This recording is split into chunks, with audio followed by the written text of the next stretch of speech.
18장 20절에서부터 40절까지의 말씀을 우리 한 절씩 교독하시겠습니다. 20절입니다. 아합이 이에 이스라엘의 모든 자손에게로 사람을 보내 선지자들을 갈멜산으로 모으니라.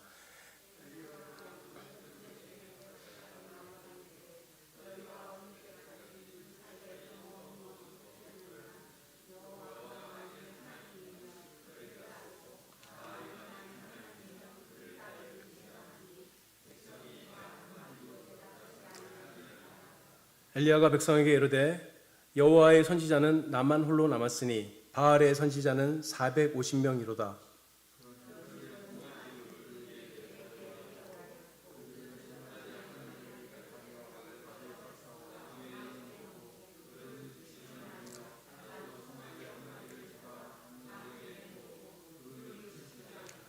너희는 너희의 신을 부르라. 나는 여호와의 이름을 부르리니 이에 불로 응답한 신 그가 하나님이라. 백성이 다 대답하되 그 말이 옳도다 하니라.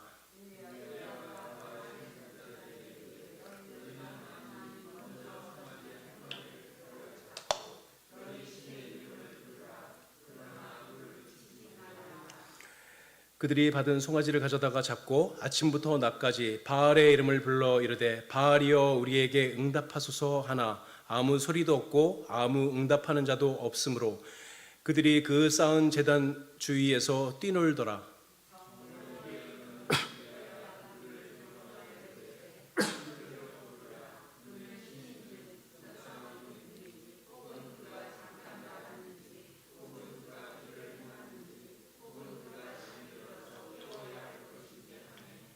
이에 그들이 큰 소리로 부르고 그들의 규례를 따라 피가 흐르기까지 칼과 창으로 그들의 몸을 상하게 하더라.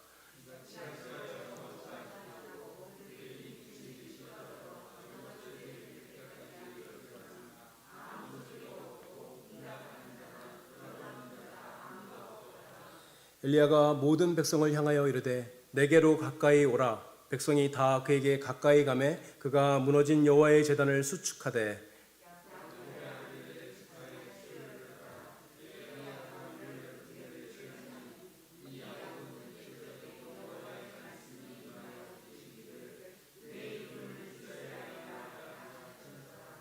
그가 여호와의 이름을 의지하여 그 돌 제단을 쌓고 제단을 돌아가며 곡식 종자 두 수알을 둘 만한 도랑을 만들고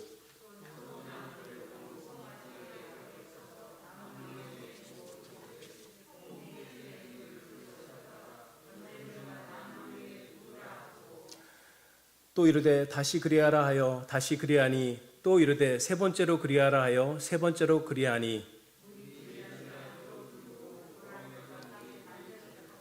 저녁 소재 드릴 때에 이르러 선지자 엘리야가 나아가서 말하되 아브라함과 이삭과 이스라엘의 하나님 여호와여 주께서 이스라엘 중에서 하나님이신 것과 내가 주의 종인 것과 내가 주의 말씀대로 이 모든 일을 행하는 것을 오늘 알게 하옵소서.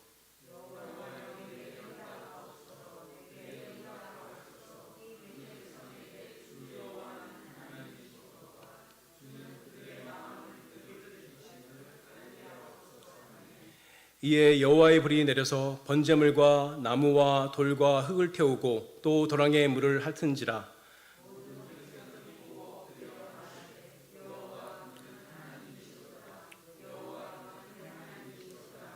함께 읽으시겠습니다. 엘리야가 그들에게 이르되 바알 선지자를 잡되 그들 중 하나도 도망하지 못하게 하라 하매 곧 잡은지라. 엘리야가 그들을 기손 시내로 데려다가 거기서 죽이니라. 아멘. 오늘 읽은 말씀은 우리가 너무나 잘 알고 있는 내용이죠. 이스라엘 역사상 가장 위대한 선지자 엘리야가 바알 선지자 450명 그리고 아세라 선지자 400명과 갈멜산에서 대결을 벌인 내용이죠. 이스라엘은 원래 두 나라가 아니라 하나의 나라였습니다. 그런데 솔로몬의 범죄로 말미암아 그리고 솔로몬의 아들 르호보암의 패역으로 말미암아 그만 나라가 둘로 나뉘게 되죠. 두 지파는 남왕국 유다, 그렇죠? 그리고 10지파는 북왕국 이스라엘로 나뉘게 됩니다. 그래도 하나님께서는 정치적으로는 둘로 나뉘었지만 종교적으로는 둘로 나뉘지 않고 하나로 있게 하셨죠. 하나의 공동체를 이루도록 하셨습니다. 북왕국 이스라엘은 그래서 제사장도 없고 예배를 드릴 만한 다른 것들을 마련해 주지 않았죠. 그렇죠? 제사를 지낼 수 있게 하지도 않았습니다. 북왕국 이스라엘 사람들은 명절이 되면 전부 다 남왕국 유다로 내려와서 다 함께 모여서 하나님을 예배하고 제사 지내고 이렇게 했어야 했습니다. 함께 경배하는 공동체로 만든 것입니다. 그런데 북왕국의 여로보암 왕이 백성들이 예루살렘 성전으로 자꾸 내려가니까 걱정하기 시작해요. 무슨 걱정을 한 거죠? 자꾸 왔다 갔다 하다가 이전처럼 하나의 나라로 통일하자 그러면 어떡하나 하는 걱정이 생겼죠. 그래서 어떻게 했어요? 북왕국에 금송아지를 만들어 놓고 이 금송아지가 우리를 애굽에서 인도해낸 여호와 하나님이라 금송아지에게 경배하라 시켰죠. 이것이 그 유명한 여로보암의 죄입니다. 북왕국 이스라엘의 모든 왕들이 이 여로보암의 죄에서 떠나지 못하고 멸망할 때까지 200년 동안 금송아지를 더불어 함께 섬기게 되었죠. 그런데 아합은 여로보암의 죄에다가 하나를 더해서 바알까지 섬기게 만드는 사람입니다. 아합은 정치적 이익을 위해서 시도낭 엣바엘의 땅 이세벨과 결혼을 하죠. 정략 결혼을 한 것입니다. 이세벨을 아내로 맞이하면서 바알 신앙까지 끌고 들어와서 바알 신앙을 국교로 만들어버리죠. 그리고 하나님의 선지자들을 잡아서 살해하는 무자비한 일을 하고 맙니다. 그런데 아합 왕이 이렇게 하니까 백성들이 어쩔 수 없이 따랐느냐? 그렇지 않아요. 그렇지 않고 백성들도 자기들이 섬기는 하나님이 누구인지 분간도 못하고 바알을 섬기고 나간 것입니다. 이런 북왕국 이스라엘에게 하나님께서 큰 징계를 내리십니다. 17장 1절에서 엘리야가 아합 왕에게 와서 말합니다. 내가 섬기는 이스라엘의 하나님 여호와께서 살아계심을 두고 맹세하노니 내 말이 없으면 수년 동안 비도 이슬도 내리지 아니하리라. 3년 6개월 동안 비가 내리지 않는 무서운 징계를 내리게 됩니다. 3년 6개월 동안 비가 안 오면 정말로 끔찍한 일이죠. 이스라엘은 1년에 2번 파종을 해요. 가을에 하고 그 다음에 봄에 파종을 하는데 가을에 내리는 비를 이른비라고 얘기하고 봄에 내리는 비를 늦은비라고 이야기합니다. 비가 오지 않으면 농사를 못 짓는 거예요. 굶어 죽어야 돼요. 근데 3년 6개월 동안 비가 안 왔으니 굶어 죽을 지경에까지 이른 것이죠. 오늘날 이렇게 발달한 그 국가에서도 어떻게 돼요? 3년 6개월 동안 비가 내리지 않으면 끔찍한 재앙이죠. 재앙 중에 재앙입니다. 어떠한 나라라도 거의 망할 지경이 되고 말 거예요. 그렇죠? 이런 재앙을 내리면 정상적인 이스라엘 왕이면 어떻게 해야 돼요? 내가 하나님께 죄를 지어서 이런 일이 생겼나 보다 생각할 터인데 아합은 그러지 않았습니다. 그러지 않고 하나님께 회개하는 것이 아니라 오히려 어떻게 했죠? 엘리야 그자가 저주를 걸어서 무슨 주문 같은 걸 걸어서 이 모양이 됐나 보다 하고 엘리야만 잡아 죽이려고 쫓아다니죠. 어떻게 했어요? 다른 나라까지 엘리야가 있다 그러면 자객을 보내서 죽이려고 했습니다. 이러한 때에 엘리야가 하나님의 명령을 받고 아합을 만나기 위해 찾아옵니다. 아합이 엘리야를 보자마자 이렇게 얘기하죠. 이스라엘을 괴롭게 하는 자여 너냐? 너 이놈 이스라엘을 괴롭게 한 놈이구나 이 얘기죠. 그렇죠? 엘리야가 대답합니다. 내가 이스라엘을 괴롭게 한 것이 아니라 당신과 당신의 아버지의 집이 괴롭게 하였으니 이는 여호와의 명령을 버리고 당신이 바알을 따랐습니다. 그러면서 엘리야는 한 가지 제안을 합니다. 바알 선지자 450명 그리고 아세라 선지자 400명을 함께 모으면 850명이죠. 850명을 모아서 바알이 하나님인지 내가 섬기는 여호와 하나님이 하나님인지 같이 내기를 해보자. 한번 해보자. 대결을 해보자. 이렇게 얘기했죠. 아합이 원래는 어떻게 했어야 돼요? 엘리야를 그냥 잡아 죽였어야 되는데 흔쾌히 응합니다. 흔쾌히 응해요. 엘리야는 바알과 아세라 선지자들에게 또 얘기하죠. 송아지 2마리를 나무 위에 각각 놓고 각자 자기의 신의 이름을 부르자. 불로 내리는 응답하는 신이 참 하나님이다. 바알 선지자들이 450명이잖아요. 그렇게 하겠다 그래요. 왜 그랬을까요? 어떤 생각에 이 사람들은 그렇게 한다고 그랬을까요? 일단 아세라하고 합치면 850명이에요. 엘리야는 1명이고 자기네는 850명이니 무엇을 해도 자기들이 이로울 거라고 생각했습니다. 두 번째로 우상을 섬기는 바알을 섬기는 종교에는 특별한 일이 없었을까요? 거기에는 초자연적인 일들이 없었을까요? 있었을 거예요. 자기들도 뭔가 경험하는 내용이 있었기 때문에 바알이 살아있는 신이라고 생각하는 일을 한 거죠. 게다가 바알은 왼손에 번개를 들고 있는 신이에요. 번개신이에요. 그 번개를 들고 있는 신이니까 그 재물 위에다가 불 붙이는 게 뭐가 힘들겠어요. 이 생각을 했죠. 그리고 세 번째로 혹시 850명이 때로 모여서 열심히 뭔가를 했는데도 아무 일도 안 생기면 한 명 엘리야가 뭔가를 한다고 무슨 일이 생기겠어. 그러니 손해볼 게 없다. 한번 해보자 하고 달려든 것이죠. 그렇죠? 바알 선지자들이 먼저 바알을 부르면서 기도합니다. 바알이여 응답하소서, 바알이여 응답하면서. 혹시 구판에 가본 적 있으세요? 저는 구판을 본 적이 몇 번 있거든요. 정말 기겁을 합니다. 그렇죠? 무당들이 칼춤을 추고 난리를 칩니다. 그렇죠? 450명의 사람들이 재물을 넣고 그 앞에 뛰어다니고 춤추고 노래 부르고 비명을 지르면서 응답하소서 응답하소서 소리를 지르는데 아무 일도 안 일어나죠. 아무 응답도 없고 하늘에서 들리는 아무 소리도 없습니다. 27절에서 엘리야가 이들을 조롱합니다. 정오에 이르러 엘리야가 그들을 조롱하여 이르되 큰 소리로 부르라. 그는 신인즉 묵상하고 있는지 혹은 잠깐 나갔는지 혹은 그가 길을 행하는지 혹은 그가 잠이 들어서 깨워야 할지. 이렇게 조롱하니까 그들이 더 큰 소리로 소리를 지르죠. 그리고 창과 칼을 가지고 자기의 몸을 해롭게 하면서 피를 흘려가면서 난리를 칩니다. 그런데도 아무 응답이 없죠. 아무 일도 일어나지 않았습니다. 이제 엘리야의 차례가 됩니다.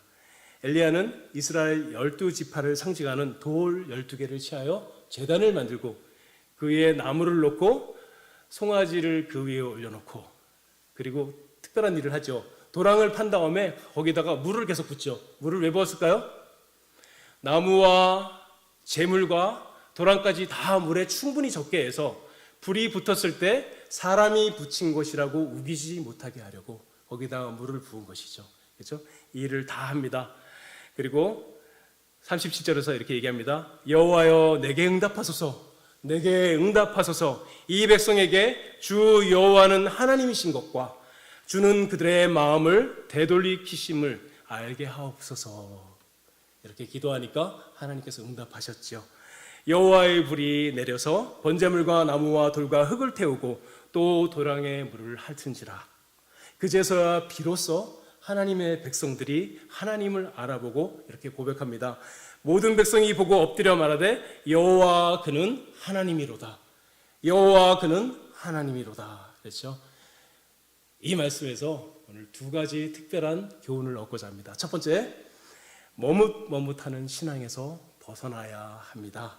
갈멜산에 엘리야가 와서 바알 선지자들과 대결한다는 소식을 듣고 이런 소문이 퍼져나가자 이스라엘 10지파 지도자들이 그리고 백성들이 갈멜산으로 몰려들었습니다. 구경거리가 났죠. 다 몰려들었어요. 이렇게 모여든 백성들에게 엘리야가 심한 책망을 합니다. 21절에서 이렇게 얘기합니다. 엘리야가 모든 백성에게 가까이 나아가 이르되 너희가 어느 때까지 둘 사이에서 머뭇머뭇하려느냐.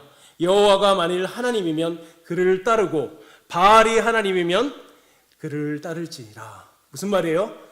여호와가 하나님이면 똑바로 믿던가 아니면 관둬라. 바알이나 따라가라. 이 얘기를 한 거죠. 그런데 백성들의 반응이 너무 재밌습니다. 어떻게 반응해요? 21절에서 이렇게 말합니다. 백성이 말 한마디도 대답하지 아니하는지라. 왜 대답 안 했을까요? 우리가 잘못했습니다. 입이 있어도 할 말이 없습니다. 그래서 대답을 안 했을까요? 그런 의미가 아니죠. 여기서 대답하지 않은 것은 지금 엘리야가 하는 말이 맞다고 생각하지 않은 것이에요. 얼마나 무서운 일이에요? 하나님의 백성인데 바알이 하나님인지 여호와 하나님이 하나님이신지 구분하지 못하는 흐리멍텅한 정신 상태가 되어 있는 것입니다. 자기들이 누구를 믿고 있는지도 모르는 지경까지 이 사람들이 와 있어요. 그 증거가 22절에서 24절에 또 나옵니다. 엘리야가 백성에게 이르되 여호와의 선지자는 나만 홀로 남았으나 바알의 선지자는 450명이로다. 그런즉 송아지 둘을 우리에게 가져오게 하고 그들의 송아지 한 마리를 택하여 각을 떠서 나무 위에 놓고 불은 붙이지 말며 나도 송아지 한 마리를 잡아 나무 위에 놓고 불은 붙이지 않고 너희는 너희의 신의 이름을 부르라. 나는 여호와의 이름을 부르리니 이에 불로 응답하는 신 그가 하나님이니라. 백성들이 뭐라고 얘기해요? 다 대답하되 그 말이 옳도다 하니. 기가 막힌 일입니다. 그렇죠? 기가 막힌 일이에요. 하나님의 백성들이 눈으로 뭔가를 봐야지만 바알이 하나님인지 여호와가 하나님인지 구분할 수 있는 처지에까지 와 있는 것이죠. 망한 지경에 있는 것입니다. 오늘도 마찬가지입니다. 많은 분들이 세상과 하나님 사이에서 머뭇머뭇하면서 신앙생활합니다. 하나님이 살아계시다는 걸 부인하지는 않지만 그렇다고 하나님께 자신을 드리는 신앙생활을 할 생각은 하지 않습니다.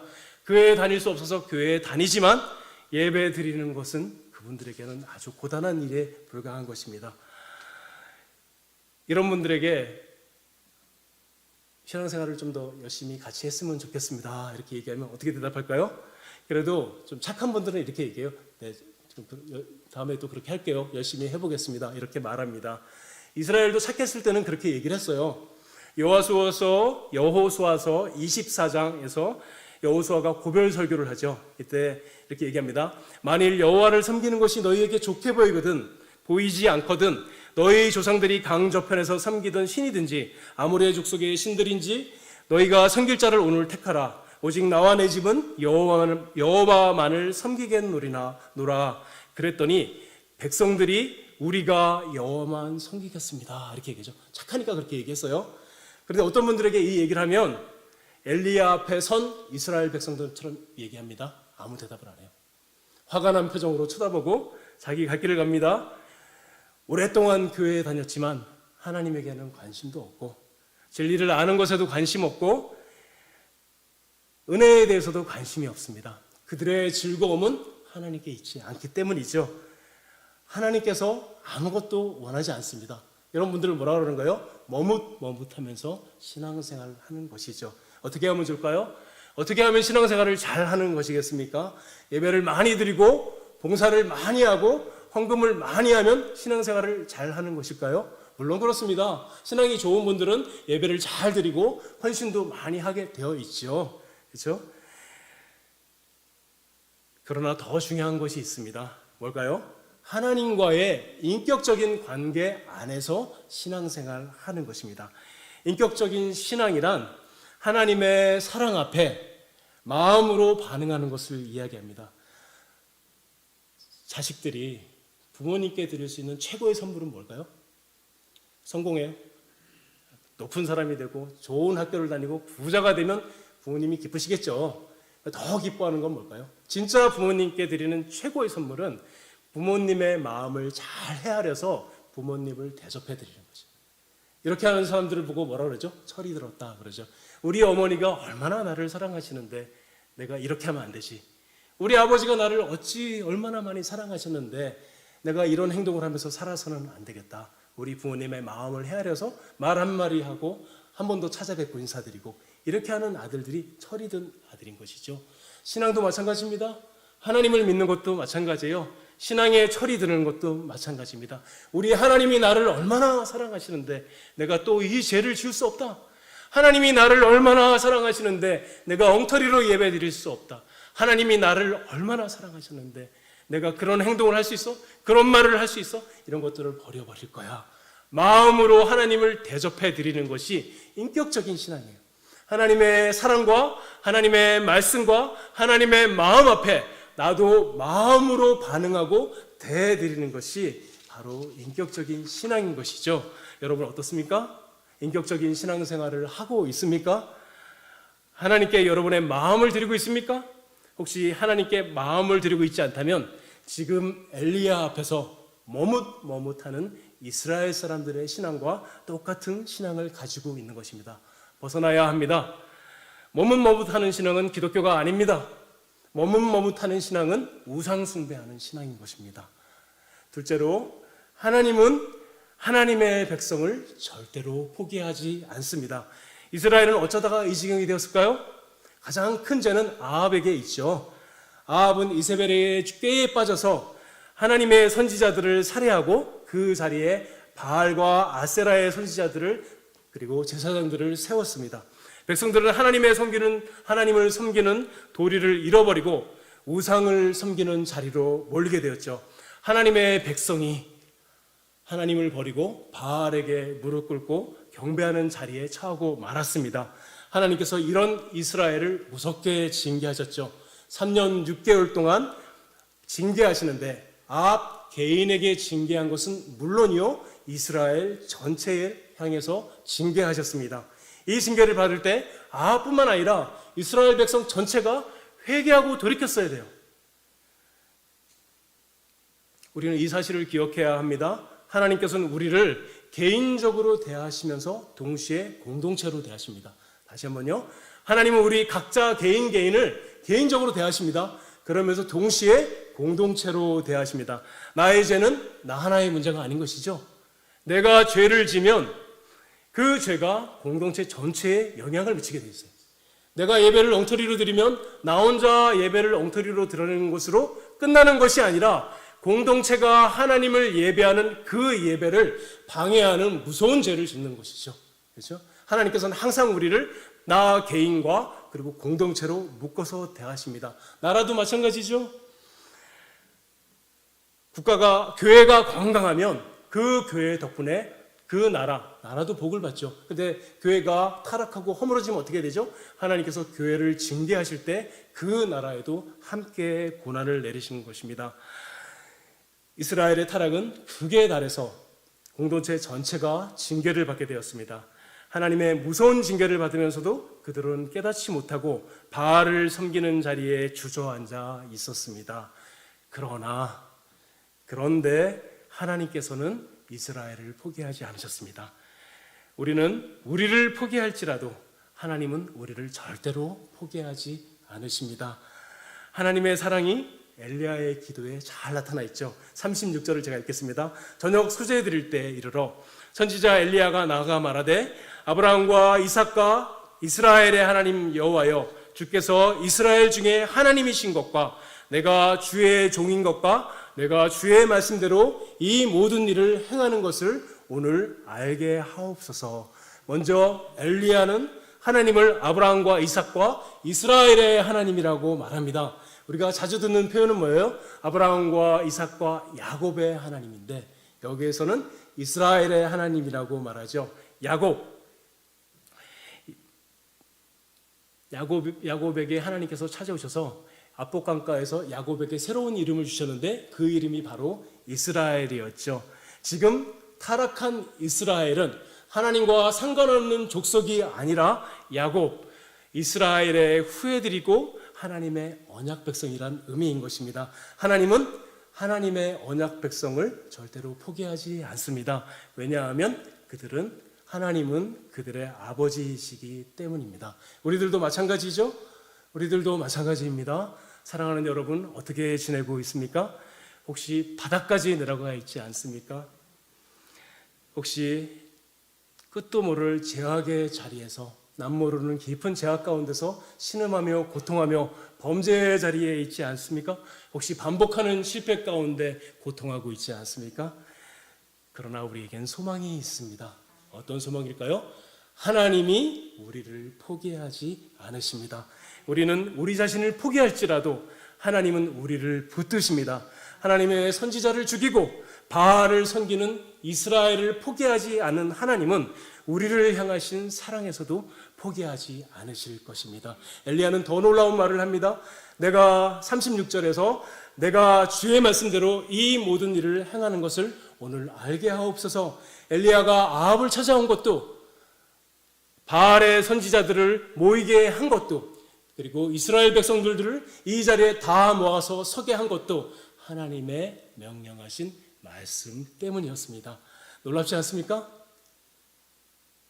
아무도 놀라워하지 않는 놀라운 일입니다. 왜 그럴까요? 하나님의 사랑은 하나님의 백성을 놓지 않기 때문입니다. 이스라엘은 타락하고 바알을 섬기는 자들로 변했으나 하나님이 명령하셔서 엘리야를 보내셨고 엘리야를 통하여 그들을 모으셨습니다. 그리고 하나님이 어떤 분이신지 드러내신 것입니다. 하나님은 하나님의 백성들을 끝까지 추격하십니다. 마치 열추적 미사일이 비행기를 쫓아가서 결국은 격추시키는 것처럼 하나님의 은혜는 하나님의 백성들을 향하여 쉬지 않고 끝까지 추격해서 결국은 하나님의 백성들에게 다다릅니다. 그래서 결국은 우리의 황복을 받아내시고 우리를 변화시켜서 하나님 백성답게 고치시고 마십니다. 그래서 엘리야가 37절에서 이렇게 기도합니다. 주는 그들의 마음을 되돌이키심을 알게 하시옵소서. 엘리야가 기도를 마치자 여호와의 불이 내려와 번제물과 나무와 돌과 흙을 태우고 도랑에 물을 태워버립니다. 이스라엘은 하나님의 임재를 목도하자 하나님께로 돌이키게 됩니다. 39절과 40절을 제가 읽겠습니다. 모든 백성이 보고 엎드려 말하되 여호와 그는 하나님이시로다. 여호와 그는 하나님이시로다 하니 엘리야가 그들에게 이르되 바알의 선지자들을 잡되 그들 중 하나도 도망하지 못하게 하라 하매 곧 잡은지라 엘리야가 그들을 기손 시내로 내려다가 거기서 죽이니라. 아멘. 우리들도 마찬가지입니다. 우리의 인생에도 이런 하나님의 인자하심이 필요합니다. 하나님의 하나님 되심이 우리의 삶에 나타나야 합니다. 어떻게 하면 이 일이 일어날 수 있을까요? 엘리야는 36절과 37절에서 두 번이나 반복해서 기도합니다. 주께서 이스라엘 중에 하나님인 것을 알게 하옵소서. 이 백성에게 주 여호와는 하나님인 것을 알게 하옵소서. 아멘. 우리들도 이렇게 기도해야 합니다. 하나님, 우리를 세워주시옵소서. 우리의 넘어진 자리에 찾아와 주시옵소서. 우리의 망가진 인생과 우리의 절망의 자리에 임재해 주시옵소서. 하나님의 하나님을 되심을 우리의 삶의 자리에 찾아와서 보여주시옵고 우리의 죄악된 자리에 넘어져 있는 우리들을 일으켜 세워주시옵소서. 하나님을 나타내 보여주시옵소서 하고 탄식해야 합니다. 하고 하나님 앞에 부르짖어야 해요. 하나님 앞에 이렇게 탄식하는 사람들에게 하나님인 찾아오셔서 자신의 영광을 보여주옵시고 하나님의 하나님 되심을 나타내 보여주시오며 머뭇머뭇하던 사람들을 바르게 세워주시고 고난과 슬픔 가운데 좌절 가운데 넘어져 있는 자들을 다시 일으켜 세워주십니다. 하나님의 임재가 우리들의 삶 가운데 나타나게 해달라고 하나님 앞에 부르짖어야 합니다. 하나님은 우리를 고쳐주실 것입니다. 하나님은 우리를 버리지도 아니하고 떠나지도 아니하실 것이며 끝까지 그 은혜가 우리를 붙잡아서 새롭게 해주실 것입니다. 아멘. 네, 기도하겠습니다. 아버지 하나님 은혜에 감사합니다. 갈멜산에 임재하셔서 이스라엘을 회개하게 하시고 회복시켜 주셨듯이 저희들의 삶에도 찾아와 주시옵소서. 머뭇거리는 신앙에서 벗어나게 해주시고 망가지고 무너진 삶의 자리에서 일어나게 해주시옵소서. 그래서 저희들도 하나님께서 저희들을 포기하지 않으시며 끝까지 붙들어 주시는 분이심을 확인하게 하여 주시옵소서. 예수님의 이름으로 기도드립니다. 아멘.